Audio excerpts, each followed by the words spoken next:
Tan Sri, datuk-datuk, wakil-wakil NGO, para peserta, tuan-tuan dan puan-puan yang saya hormati sekalian. Walaupun saya tidak boleh berdiri untuk menyampaikan ucapan ini, saya bersyukur kehadirat Allah Subhanahu wa Ta'ala yang membolehkan saya hadir ke majlis ini.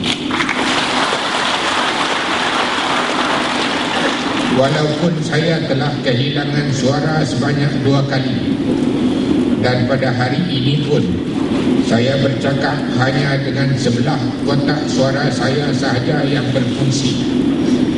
Saya bersyukur kehadirat Allah Subhanahu wa Ta'ala yang masih mengizinkan saya menyampaikan ucapan ini. Sekarang fahamlah saya mengapa di luar dugaan para doktor, Allah Subhanahu wa Ta'ala telah memberi balik suara kepada saya sebanyak 2 kali.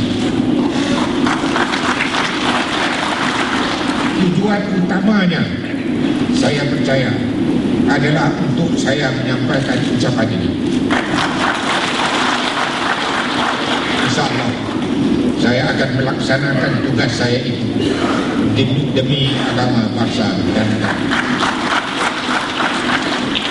Tuan-tuan dan puan-puan sekalian, kepuncak perpaduan orang Melayu adalah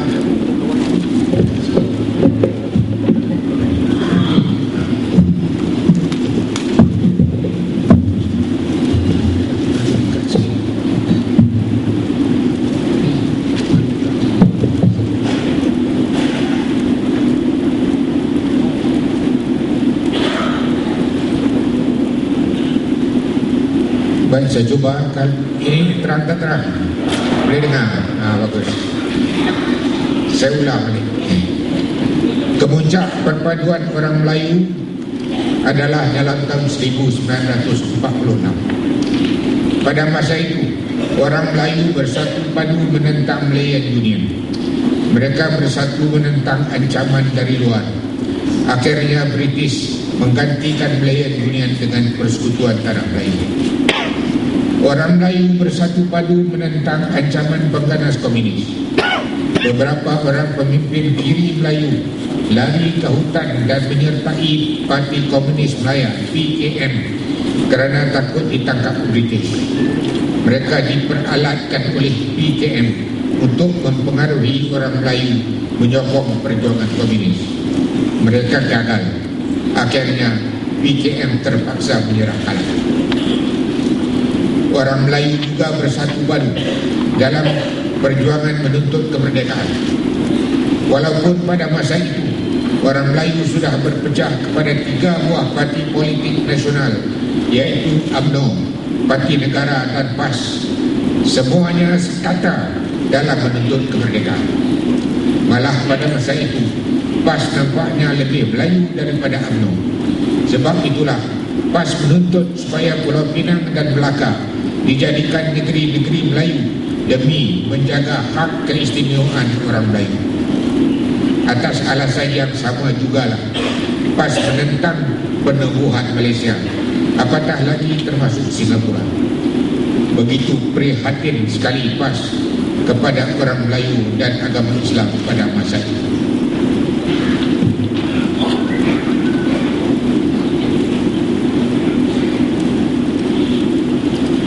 Biar apapun, seperti yang dibuktikan dalam pilihan raya umum 1955, UMNO adalah parti Melayu yang dominan dan orang Melayu tetap sekata dalam menuntut kemerdekaan. Dari segi itu, perpaduan Melayu tidak terjejas. Rundingan kemerdekaan berjalan dengan orang Melayu diwakili oleh UMNO. UMNO lah bersama-sama wakil-wakil raja-raja Melayu yang menuntut supaya kedudukan raja-raja Melayu dikekalkan. UMNO lah yang membuat tuntutan-tuntutan supaya agama Islam dijadikan agama resmi persekutuan, walaupun perkataan rasmi digugur oleh pembubal-pembubal perlembagaan. UMNO lah yang menuntut supaya bahasa Melayu dijadikan bahasa kebangsaan, kedudukan istimewa orang Melayu, regimen askar Melayu dan tanah simpanan Melayu dikekalkan.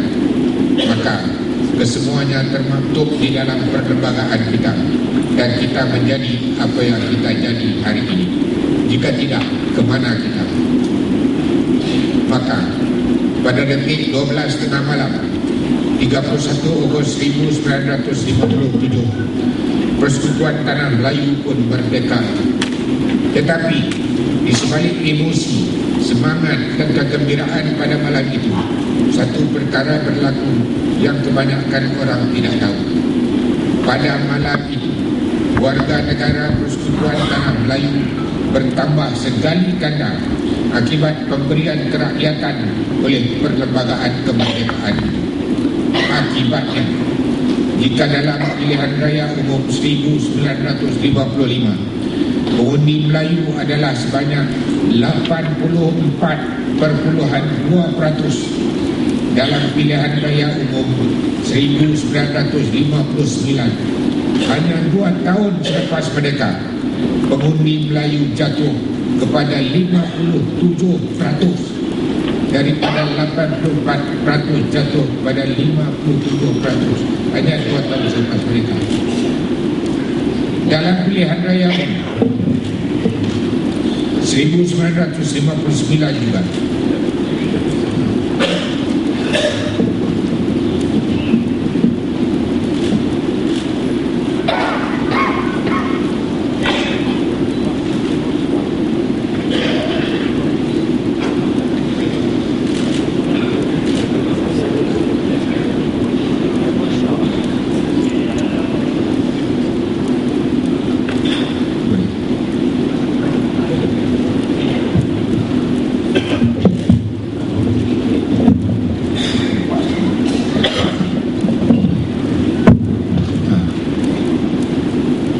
dalam pilihan raya umum 1959, peringatan kehilangan 2 buah negeri di pantai timur, yaitu Kelantan dan Terengganu, kepada PAS. Yang tak sekali, penonjolan PAS bahawa ia bukan sahaja lebih Melayu dari UMNO, malah PAS Islam dan UMNO tidak, telah dapat mempengaruhi orang Melayu di Kelantan dan Terengganu. Namun demikian, itu tidak menggugat perpaduan orang Melayu di peringkat nasional, kerana PAS hanya tertumpu pada 2 buah negeri di pantai timur itu sahaja.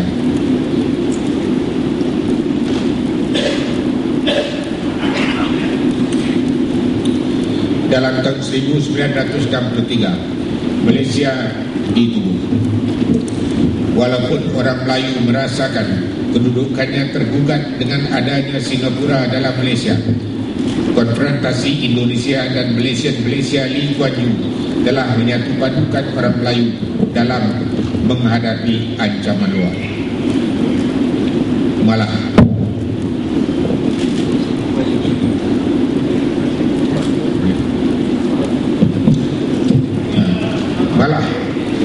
dalam peristiwa 13 Mei tahun 1969, orang Melayu tetap bersatu kerana ia merasakan bahawa ia menghadapi ancaman luar.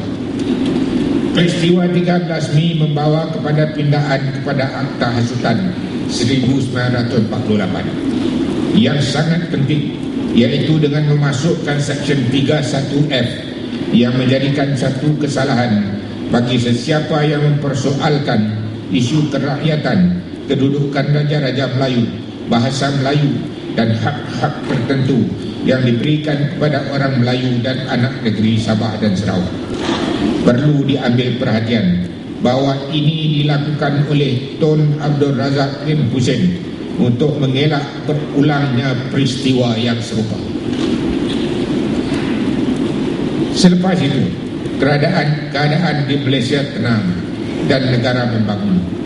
Nikmatnya dirasai oleh semua rakyat, Melayu atau bukan Melayu. Tidak ada sesiapa yang boleh menafikannya. Selama lebih kurang 2 dekad selepas penubuhannya, PAS telah memain peranan yang berfaedah kepada bangsa Melayu dan agama Islam di Malaysia. PAS tidak terlalu besar untuk menjadi ancaman kepada UMNO di peringkat nasional. Saya tidak kisah ia memerintah negeri seperti Kelantan. Hakikatnya di Kelantan cuma ada PAS dan UMNO. Kedua-duanya Melayu dan Islam. Perbezaan di antara keduanya hanya siapakah pemimpinnya. Lagi pula, adanya PAS menyebabkan UMNO lebih berhati-hati berkenaan isu Melayu dan agama Islam.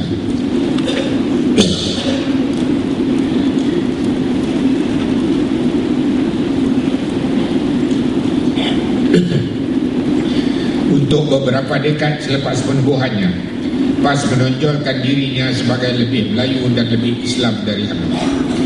Ia survive atas isu itu. Tetapi pada masa yang sama, perubahan juga berlaku dalam UMNO. UMNO juga menunjukkan bahawa ia juga tidak kurang Islamnya daripada PAS. Malah ia boleh menunjukkan apa yang dilakukannya, bukan saja setakat bercakap. Untuk survive, PAS perlu tunjuk bahawa ia berlainan daripada UMNO. Maka bermulalah pengkafiran UMNO dan orang UMNO. PAS memperjuangkan Islam, UMNO memperjuangkan Asabiah. Dan oleh itu PAS Islam UMNO tidak. Hingga akan menyebut perkataan Melayu dan ungkapan hak orang Melayu yang diperuntukkan dalam perlembagaan pun seolah-olah bercanggah dengan ajaran Islam dan berdosa.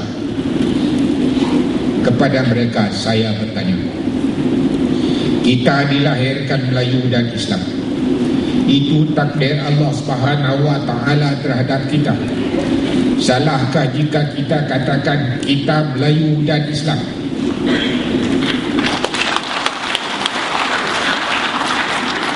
Salahkah jika kita katakan kita hendak mempertahankan hak orang Melayu dan kedudukan agama Islam seperti yang diperuntukkan dalam perlembagaan? Bukankah dalam konteks Malaysia, apa yang merugikan orang Melayu juga merugikan umat Islam? Siapa yang ketawa? DAP dan NGO bukan Melayu. Maka sesiapa sahaja yang mempertahankan peruntukan perlembagaan mengenai hak orang Melayu dituduh resis. Saya pun dituduh resis. Dalam hal ini, PAS harus sedar bahawa ia juga bertanggungjawab menjadikan orang-orang bukan Melayu itu bersikap demikian. Demikian juga dalam hal kalimah Allah. Sekurang-kurangnya pada peringkat awal, ulama dan pemimpin PAS mengambil pendirian yang memihak kepada gereja Katolik, membolehkan mereka menuduh bahawa yang menentangnya hanya UMNO. Kepentingan siapa PAS perjuangkan? Lebih kurang mulai tahun 1980-an, PAS mula berkembang dari kampung ke bandar dan dari pantai timur ke pantai barat. Beberapa faktor luaran dan dalaman membantu perkembangan PAS itu. Antara faktor-faktor luaran ialah seperti revolusi Iran dan perjuangan Mujahidin Afghanistan menentang Rusia. Antara faktor-faktor dalaman pula adalah umrah yang lebih mudah dan penonjolan jenama Islam yang mengubah fashion pakaian orang Melayu kepada pakaian ala Arab, ala Pakistan, malah ala Afghanistan yang dianggap sebagai pakaian Islam.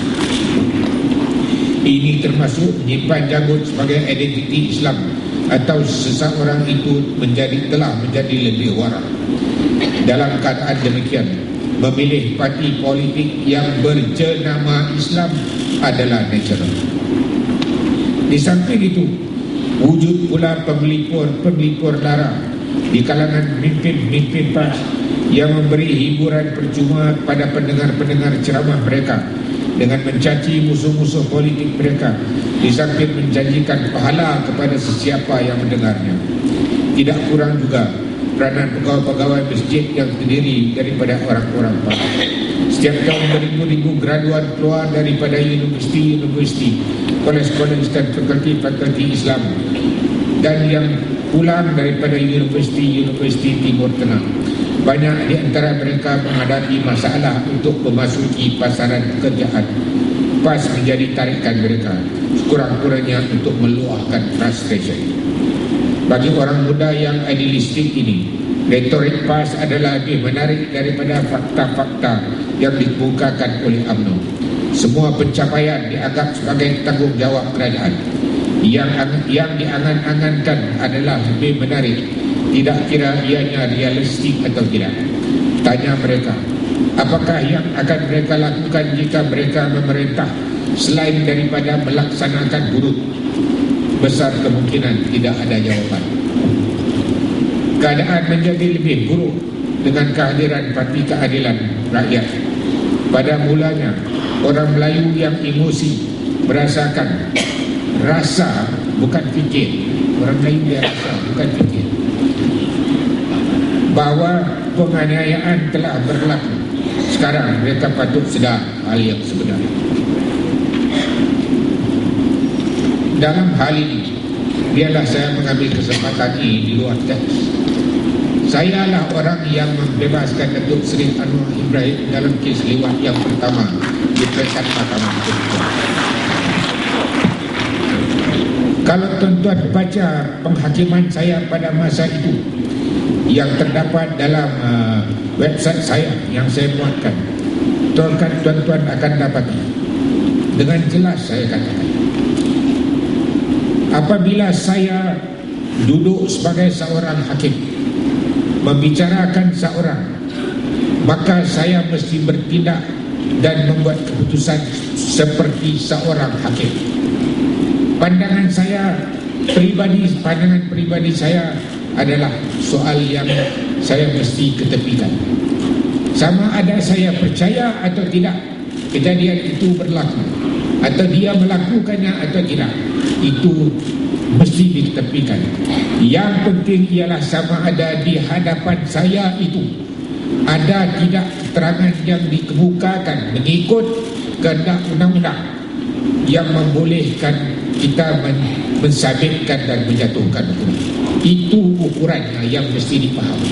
Sebab itu tidak lama dalam tahun ini, setelah dekat 10 tahun, beliau telah memohon untuk memadam sebahagian daripada penghakiman saya yang mereka tak suka. Dan sebab saya menyatakan walaupun saya percaya tapi keterangannya tak cukup.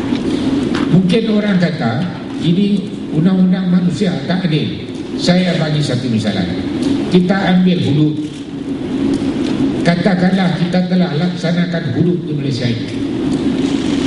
Katakanlah seorang imam yang wara, yang adil, yang memang keterangannya boleh diterima mengikut syarat, satu hari pulang ke rumah dan mendapati istrinya berzina. Atas keterangannya satu orang sahaja di mahkamah, boleh tidak hakim mensabitkannya zina dan menjatuhkan hukuman dulu? Boleh atau tidak? Tak boleh. Bukan sebab perkara itu tak berlaku, bukan sebab imam itu pembohong, suaminya pembohong, bukan sebab hakim tak percaya, tetapi kerana tak cukup syarat untuk menjatuhkan hukuman. Itu semua orang faham. Tapi pandangan peribadi saya lain. Bila saya jadi hakim, saya buat keputusan seperti hakim. Kalau saya jadi Perdana Menteri, saya akan buat keputusan sebagai seorang Perdana Menteri. Saya tak perlu bagi sebab pun, suka hati saya.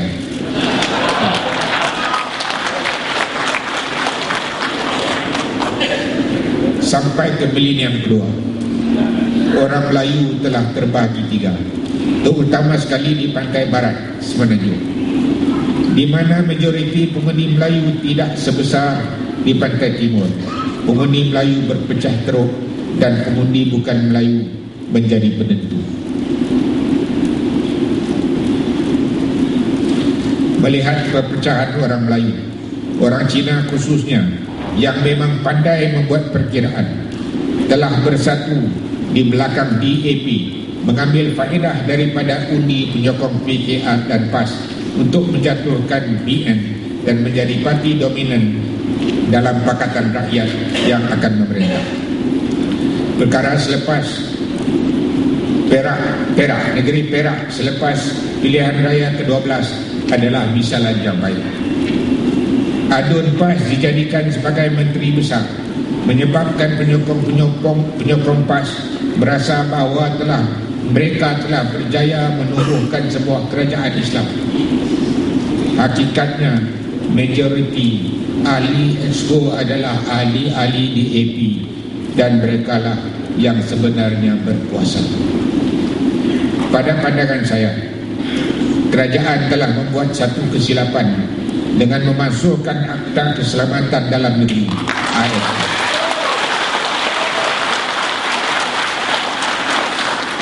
Saya boleh faham mengapa deklarasi darurat dan undang-undang yang dibuat di bawahnya dimasukkan untuk mengatakan selepas tahun 2000 kita masih berada di bawah keadaan darurat adalah tidak munasabah.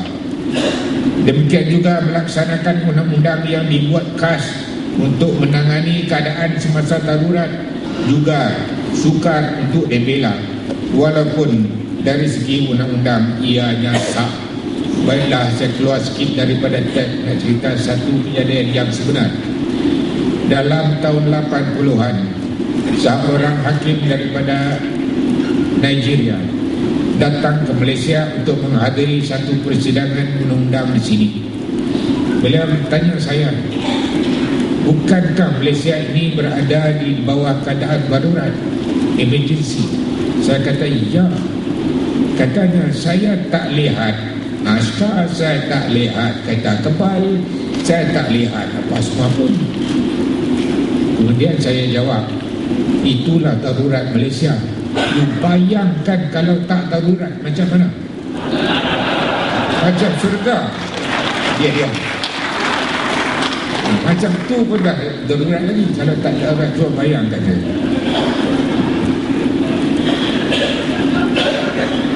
Tetapi saya dapati sukar untuk memahami mengapa ISA juga turut dimasukkan. Perlu diambil perhatian bahawa ISA dibuat di bawah perkara 149 untuk menentang perbuatan samasi, tindakan yang memudaratkan ketenteraman awam dan sebagainya. Memanglah undang-undang yang membolehkan penangkapan dan tahanan tanpa perbicaraan bukanlah undang-undang yang baik. Tetapi sudahkah mereka lupa 13 Mei? Adakah keadaan yang menggugat ketenteraman negara? Tidak kira oleh siapa, komunis, militan Islam, kumpulan pelampau dan lain-lain sudah tidak ada lagi. Mana lebih baik, ISA atau Guantanamo? Untuk perbincangan mengenai ISA dan Guantanamo, sila baca ucapan dan kertas kerja saya bertajuk Conflict of Interest Between Different Basic Rights yang saya bentangkan di Manila dalam persidangan hakim-hakim perlembagaan di Manila.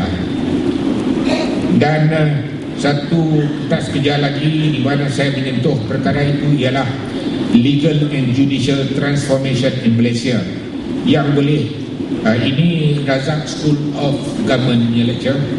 Keduanya itu juga boleh didapati dalam laman web saya. Tolong masuk ya, www.tunabdulhamid.my.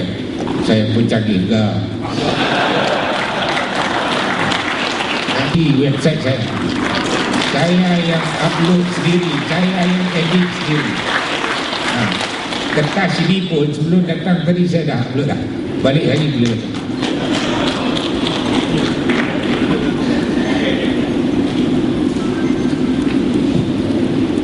Saya faham bahawa kerajaan mahu melihat Malaysia berada di kedudukan yang baik di mata dunia.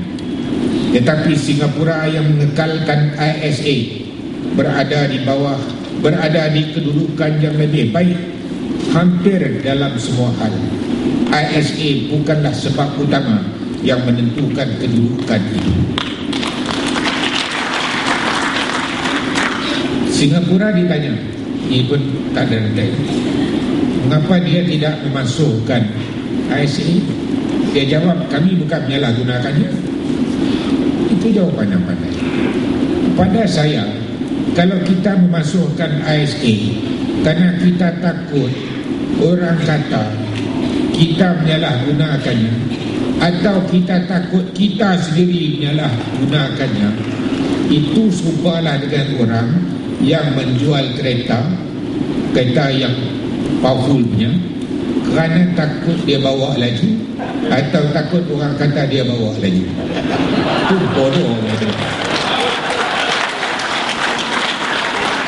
Kalau tak mau bawa laju, tak mau orang kata bawa laju, tak usah bawa laju. Jual kereta buat apa? Logik tu saya tak faham.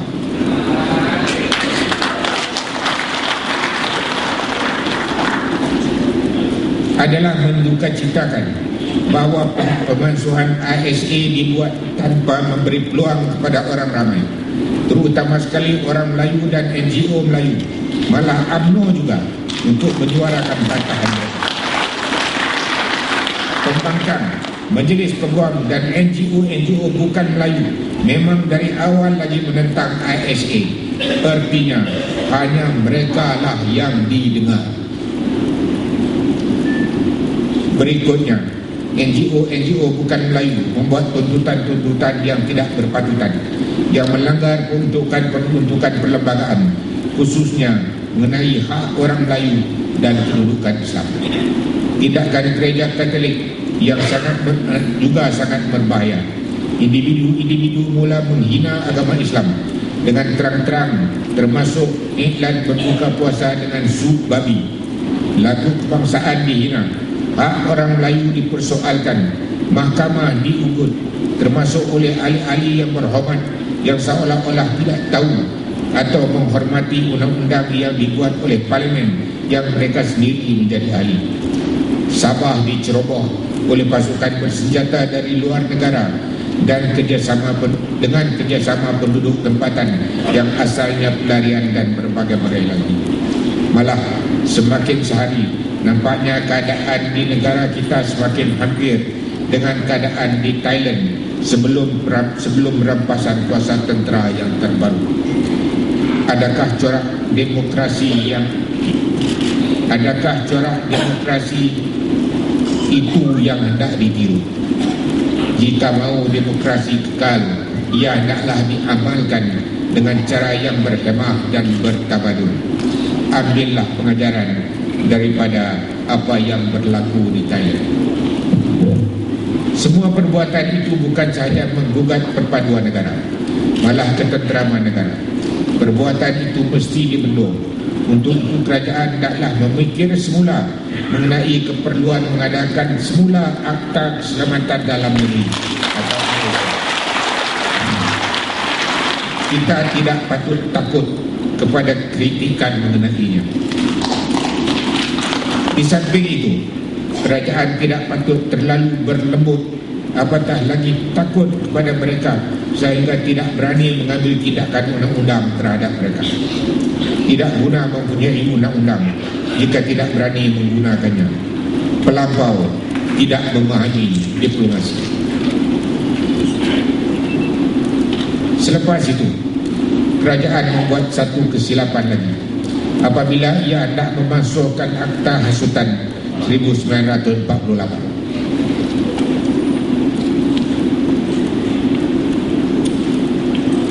Akta Hasutan asalnya dibuat oleh British dalam tahun 1948 apabila Persekutuan Tanah Melayu ditubuhkan untuk mengekang penentangan kepada pemerintahan British. Secara ringkas, ia mengandungi kesalahan-kesalahan kerana menghasut untuk membangkitkan kebencian dan tidak taat setia kepada raja atau kerajaan, menghasut rakyat untuk mendapat perubahan dengan cara yang tidak sah, menghasut orang supaya benci kepada pentadbiran keadilan, menimbulkan perasaan tidak puas hati atau tidak setia di kalangan rakyat Malaysia, mengembangkan perasaan permusuhan antara kaum dan seterusnya. Ini penting. Bukan semua isi kandungan akta itu dibuat oleh penjajah British dalam tahun 1948. Itu kita mesti tahu. Peruntukan yang sangat penting, iaitu Seksyen 31F dibuat selepas peristiwa 13 Mei 1969 di era Tun Abdul Razak bin Husin untuk mengelak berulangnya peristiwa yang serupa. Seksyen itu dimasukkan melalui Emergency Essential Powers Ordinance Number 45 1970 EUA 282/1970 berkuat kuasa pada 10 hari bulan Ogos 1970. Saya sengaja memasukkan detail sebab saya mahu Yang Berhormat Datuk Mujahid tahu bahawa Seksyen 3F itu bukan peninggalan penjajah. Sebab selama ini alasan yang diterima untuk memasukkan akta hasutan ialah itu peninggalan penjajah. Sama ada dia tidak tahu penunjukan ini atau penunjukan ini tidak diceritakan kepadanya oleh PGV mantan Majlis Peguam yang menjadi timbalannya. Bagi saya, pengwujudan Seksyen 31F Akta Hasutan adalah kemuncak politik, kemuncak kejayaan politik orang Melayu dan Tun Abdul Razak bin Husin. Ringkasnya, Seksyen 31F memperuntukkan bahawa adalah menjadi kesalahan bagi seseorang jika dia mempersoalkan hak kewarganegaraan, kedudukan bahasa Melayu sebagai bahasa kebangsaan, perizaman kota berkenaan dengan perkhidmatan, permit dan sebagainya bagi orang Melayu dan anak negeri Sabah dan Sarawak, dan kedudukan raja-raja. Sekali lagi, rancangan memasukkan akta hasutan ini hasil daripada tuntutan pembangkang, Majlis Peguam dan NGO bukan lain. Artinya, sekali lagi suara mereka jugalah yang didengar, sedangkan mereka tidak pernah mengundi UMNO dan BN dan tidak akan mengundi UMNO dan BN. Manakala orang Melayu yang menjadi penyokong setia UMNO dan BN dipinggirkan. Kesilapan berlaku lagi dengan penubuhan Majlis Konsultansi Perpaduan Negara MKPN atau National Unity Consultative Council NUCC. Lihatlah nama-nama ahlinya. Siapakah mereka dan apakah yang mereka perjuangkan. Kemudian dilantik pula Jawatan Kuasa Undang-Undang dan Dasar JUUND. Lihat pula siapa pengurusi dan siapa timbalan pengurusinya. Dalam hal ini, 3 rampasan kuasa atau hijacking telah berlaku. Pertama, akta hasutan terletak di bawah portfolio Kementerian Dalam Negeri KDN yang menterinya ialah Yang Berhormat Datuk Seri Dr. Ahmad Zahid Hamidi. Sepatutnya semua perkara yang berkenaan dengan akta itu, sama ada hendak memindahnya atau memasukkannya, hendaklah datangnya daripada kementerian itu. Ini penting, bukan sahaja kerana akta itu terletak dalam kementerian itu, tetapi kerana kementerian itu mempunyai maklumat-maklumat, termasuk maklumat rahsia mengenai ketenteraman negara yang akan menentukan dasar mengenainya. Bagaimana Menteri di Jabatan Perpaduan Negara dan Integrasi Nasional JPNAN boleh mengambil alih bidang kuasa ke atas akta hasutan itu dan menyerahkannya kepada Majlis Peguam untuk menggubal undang-undang untuk memasukkannya? Soalan ini masih belum dijawab. Kedua, mengikut prosedur kedua biasa, penetapan dasar dilakukan oleh kementerian berkenaan, dalam hal ini KDN, sebelum ia diputuskan oleh Kabinet. Dalam hal ini, penentuan dasar sekurang-kurangnya di peringkat permulaan diserahkan kepada Jawatan Kuasa Undang-Undang dan Dasar. Pengurusi jawatan kuasa itu adalah Yang Berhormat Datuk Dr. Mujahid Yusof Rawal, Ahli Parlimen PAS Parit Buta, dan timbalan pengurusinya adalah Encik Lim Chi Wee, mantan Presiden Majlis Peguam. Kita semua tahu bahawa Majlis Peguam adalah penyokong kuat parti-parti pembangkang, terutama sekali DAP dan PKR. Mengapa lantik pembangkang untuk menentukan dasar walaupun di peringkat awal?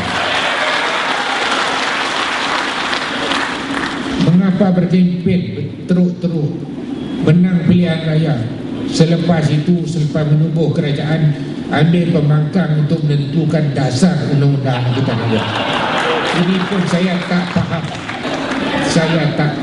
Lebih baik tak usah lawan lah, serah sajalah. Ketiga, ini hanya yang ketiga, mengikut prosedur biasa. Setelah dasar ditentukan oleh kementerian berkenaan, gubalan dilakukan oleh Jabatan Peguam Negara. Dalam hal ini, gubalan dilakukan oleh Majlis Peguam. Mengapa?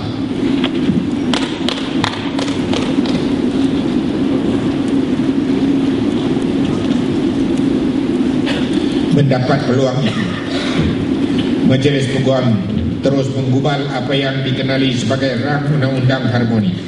Isi kandungannya mirip kepada tuntutan Komanggo dan pemansuhan akta hasutan. Apa hubungannya perpaduan dengan pemansuhan akta hasutan? Adakah dengan membenarkan orang menghasut supaya membenci raja, bahasa kebangsaan, hak orang Melayu dan anak negeri Sabah dan Sarawak, rakyat akan bersatu padu? Soalan saya, adakah dengan menggalakkan dan membolehkan orang menghasut supaya benci raja, benci bahasa kebangsaan, benci hak keseluruhan Melayu, perpaduan akan berlaku? Saya bagi misalan, ini serupalah kalau seorang tu berkata, memberi satu perumpamaan baru, serupalah dengan dia berkata, kalau nak tebuan duduk diam-diam dalam sarang, jolok kau kuat. Inilah logik depan ni. Logik kan? Saya orang Pinang, ada kita depan ya. Inilah logiknya. Saya tak faham. Ya, kalau benarkan mereka membuat hasutan, tak ada raja, tak ada pasal-pasal hak orang Melayu, boleh aman tak? Orang Melayu semua nak diam? Tentu nak diam. Takkan dah itu pun tak boleh fikir. Selepas itu mereka yang ni Majlis Peguam dan NGO Cina mengadakan town hall meeting, namanya pun town hall, bukan kampung, untuk menerangkan cadangan mereka. Siapa yang menghadiri town hall meeting itu? Adakah town hall meeting diadakan di kampung-kampung, di rumah-rumah panjang dan di kawasan pedalaman? Tak cukup dengan itu. Dari apa yang boleh dilihat dari laman web The Malaysian Bar dan laporan The Malaysian Insider, Persatuan Peguam dari merata dunia memberi sokongan kepada Majlis Peguam Malaysia dalam hal ini untuk memasukkan akta hasutan. Mengapa mereka, yakni Persatuan Peguam seluruh dunia ini, harus campur tangan dalam hal ehwal dalaman Malaysia? Siapa yang meminta sokongan mereka? Tuan-tuan tentu boleh tukar. Takkan mereka sendiri akan menghantar sokongan tanpa sesiapa yang meminta sokongan mereka? Takkan itu pun kita tak faham. Singapura, jangan. Singapura masih mempunyai akta hasutan atau Sedition Act. Singapura tidak teragak-agak untuk mengambil tindakan mahkamah terhadap seseorang di bawah akta itu. Tiada pula sesiapa menggeripiknya. Mengapa persatuan-persatuan peguam luar negara itu tidak menuntut supaya ia dimasukkan? Biarlah saya keluar dari teks sikit. Ada masa ya untuk musim. Saya nak cerita apa yang dilakukan oleh Singapura. Di Singapura, perlembagaannya tidak menyebut bahawa agama Islam itu adalah agama Republik Singapura. Tak ada.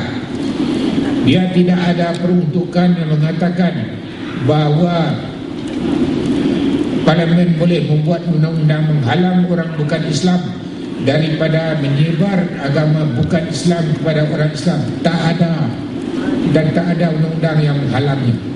Tetapi saya bagi satu kes saja. Apabila dua orang berketurunan Cina beragama Kristian memberi leaflet risalah, memberi risalah kepada dua orang perempuan Islam, mereka itu dituduh di mahkamah, dihukum penjara 1 bulan. Hakimnya seorang Kristian yang saya kenali dengan tegas berkata, kita tidak boleh membenarkan hal ini seperti ini berlaku, kerana ini menyentuh sensitiviti orang-orang Islam. Dan undang-undang apa yang mereka guna? Akta hasutan. Kita patut belajar dari Singapura. Baik, kembali kepada kita di Malaysia mengenai akta hasutan lagi. Mujurlah kali ini individu-individu dan NGO Melayu, tuan-tuan semua ini sempat sedar apa yang sedang berlaku. Akibat pembongkaran, bantahan dan penentangan mereka, orang Melayu, malah orang UMNO sendiri telah sedar. Orang-orang Melayu dalam PAS dan PKR juga patut sedar jika mereka masih menganggap diri mereka Melayu. Orang Melayu dan anak negeri Sabah dan Sarawak hendaklah sedar bahawa usaha untuk memasukkan akta hasutan itu adalah sebahagian daripada perancangan untuk menghapuskan hak-hak mereka.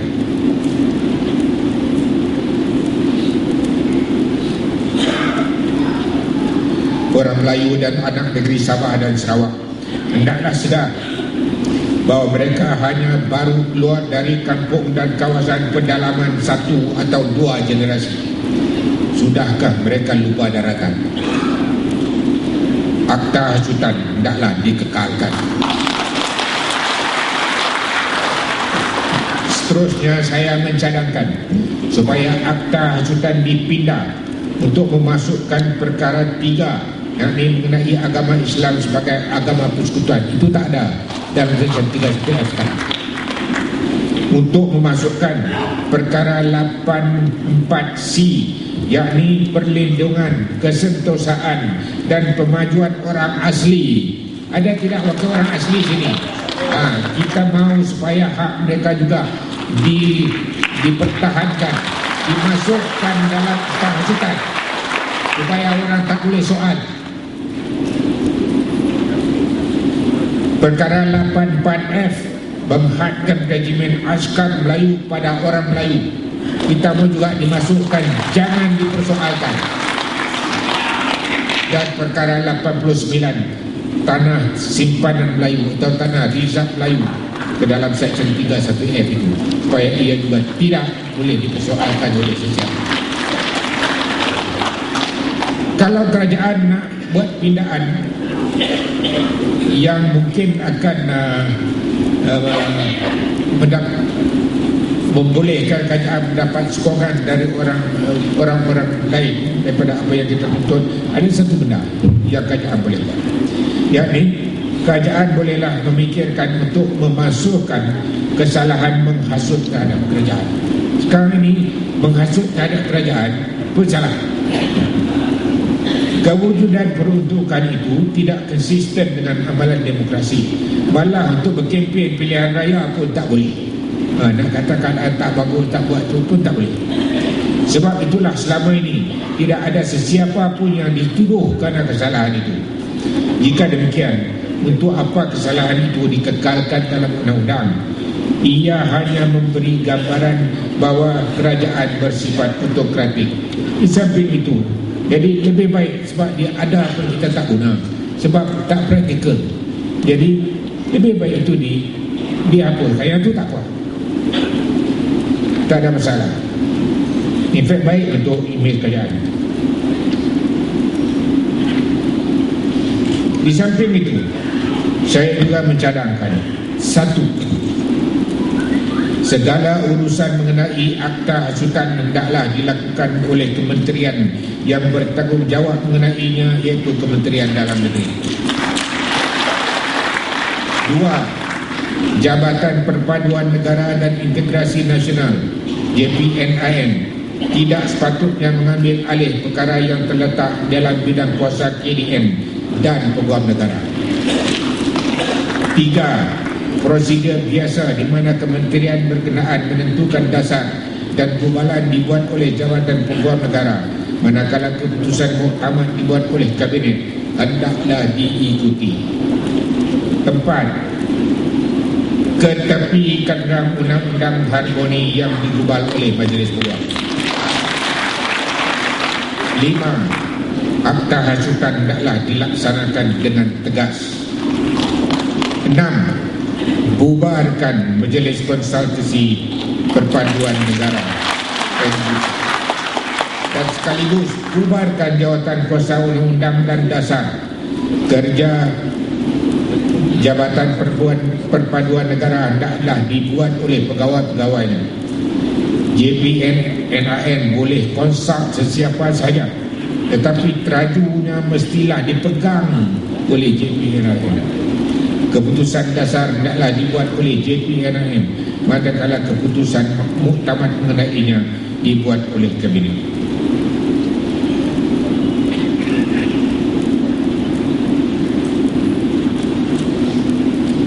Tuan-tuan dan puan-puan sekalian, masalah yang menghadapi orang Melayu sekarang bukan hanya sekadar pemalsuan ISA dan akta hasutan.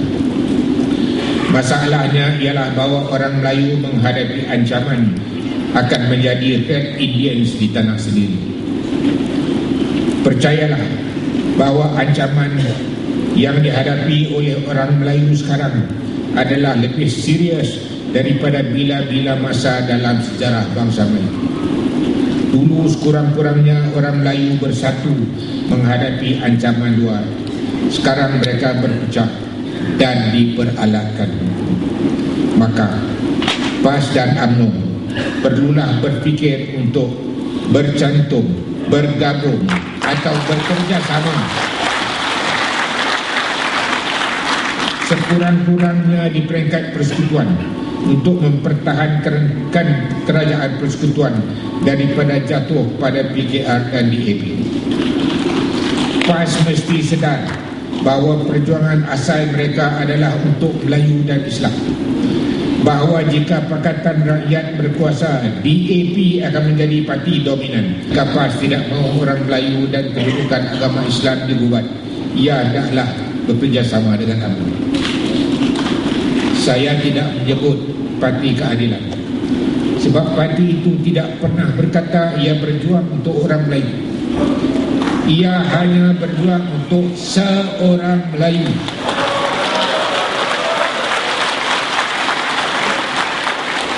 Itu pun jika orang itu masih menganggap dirinya Melayu. Sebenarnya di antara PAS dengan UMNO sudah tidak ada apa-apa perbezaannya lagi. Apa bezanya Kelantan yang diperintah oleh PAS selama lebih kurang 40 tahun dengan negeri-negeri lain di semenanjung Malaysia, selain daripada pengasingan lelaki dan perempuan di kaunter bayaran dan semasa menaiki bas, dan beberapa spanduk Allahu Akbar, Subhanallah dan Alhamdulillah di tepi jalan. Jika dulu Qari'ah haram mengambil bahagian dalam tilawah Al-Quran, sekarang sudah harus. Semasa berkempen di Kelantan, pemimpin UMNO pun memakai topi putih. Artinya semasa di Kelantan, pemimpin UMNO juga mau nampak seperti orang PAS. Jadi apa yang menjadi penghalang? Yang menjadi penghalang bukan ideologi, tetapi kepentingan diri. Pemimpin-pemimpin di kedua-dua buah parti takut hilang kedudukan, jawatan dan pendapatan masing-masing. Jika kedua-dua parti itu bercantum, bergabung atau bekerjasama, soalannya, itukah yang mereka perjuangkan? Anak-anak negeri Sabah dan Sarawak juga patut sedar bahawa kedudukan mereka dalam perlembagaan adalah serupa dengan kedudukan orang Melayu. Jika mereka mahu kedudukan mereka selamat. Mereka hendaklah bersama-sama orang Melayu. UMNO dan bahawa sebahagian daripada mereka beragama Kristian tidak pernah menjadi masalah. Mereka boleh terus mengamalkan agama mereka seperti biasa. Apa yang dibantah oleh orang Islam ialah cubaan untuk menggunakan kalimah Allah dalam Bible dan upacara agama dalam bahasa Melayu, terutama sekali di Semenanjung, kerana motifnya adalah untuk mempengaruhi orang Melayu menganut agama Kristian. Jika PAS dan parti-parti anak negeri Sabah dan Sarawak boleh bersama-sama dengan UMNO dan BN, kerajaan persekutuan akan selamat, walaupun orang Cina bersatu di belakang BNP. Apabila mereka merasa bahawa keadaan itu akan merugikan mereka, mereka akan mula berfikir semula untuk bekerja sama dengan BN. Orang Cina membuat perkiraan mengikut untung rugi. Itu sahaja prinsip mereka. Bagi mereka, makruf tu artinya untung, mungkar artinya rugi. Itu saja. Kita sekali-kali tidak hendak meminggirkan orang Cina. Semasa pilihan raya umum 1955, saya ingatnya, sebab saya cukup tua ingat pilihan raya yang pertama, UMNO memberi kawasan-kawasan majoriti Melayu yang selamat kepada calon-calon MCA dan MIC semata-mata untuk memberi representasi yang lebih kepada mereka. Apa yang berlaku selepas pilihan raya 13 pun adalah pilihan mereka sendiri. Mereka sendiri yang memilih untuk tidak menyertai kerajaan. Sekarang mereka telah mengubah pendirian setelah menimbang semula untung ruginya. Pengundi-pengundi Cina yang berdiri di sebulat suara di belakang DAP juga mungkin akan mengubah pendirian mereka apabila mereka menimbang semula untung ruginya. Jika tidak pun tidak mengapa. Itu pilihan mereka. Jangan salahkan orang lain. Pentingnya kita bersatu dan kuat. Rakyat Malaysia keturunan India juga patut bertanya diri mereka, sama ada kerajaan Pakatan Rakyat akan menjaga kepentingan mereka lebih daripada rekod bangunan rekod BN selama lebih daripada 5 dekad. Perlu ditekankan bahawa kita tidak menuntut kontrak sosial dikaji semula. Kita tidak menuntut hak-hak yang telah dipersetujui dan diperuntukkan di dalam perlembagaan disemak semula. Kita tidak menuntut hak yang telah diberi kepada orang lain diberi kepada kita. Kita cuma berkata, marilah kita sama-sama menghormati kontrak sosial yang kita telah persetujui. Marilah kita sama-sama menghormati hak-hak masing-masing seperti yang telah diperuntukkan di dalam perlembagaan. Marilah kita sama-sama membina negara kita Malaysia. Sesungguhnya Malaysia mempunyai cukup untuk semua. Cuma orang yang tamak yang tidak akan cukup sampai bila-bila. Sambil itu, pemimpin-pemimpin UMNO juga patut sedar diri.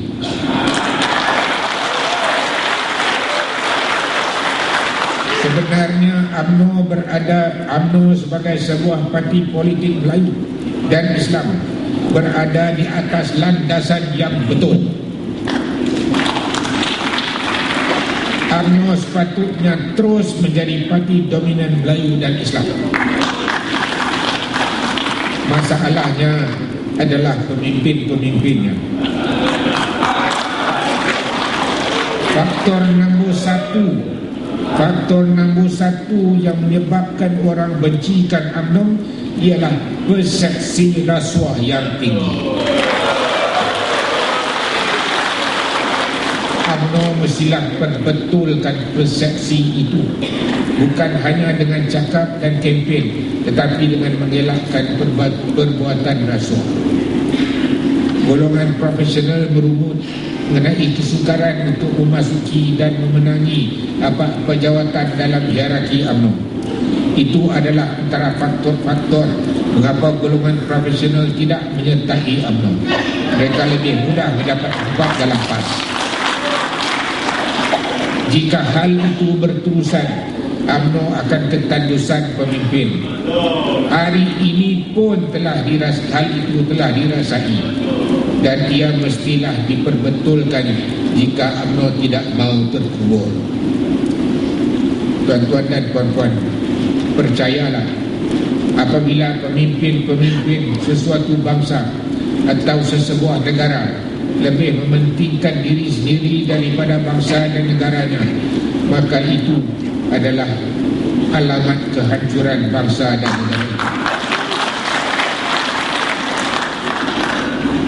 Wahai Melayu, fikirlah, bukan rasa, bukan ingat, fikir.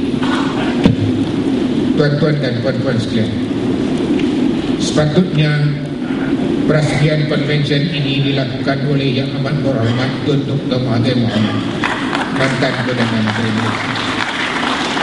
Tetapi oleh sebab penguzuran beliau, saya diminta untuk mengisytiharkan perasmian pembukaan konvensyen ini. Saya amat duka cita di atas penguzuran beliau. Sama-samalah kita doakan semoga beliau akan pulih dengan segera. Bangsa Melayu, agama Islam dan negara Malaysia masih amat memerlukan sumbangan beliau.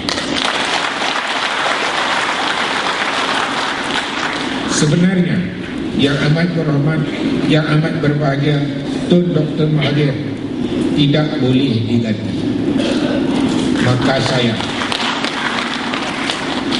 Maka saya Tun Abdul Hamid bin Haji Muhammad, bagi pihak Yang Amat Berbahagia Tun Dr. Mahathir bin Muhammad, dengan ini mengisytiharkan Konvensyen Perpaduan Nasional 2014 ini.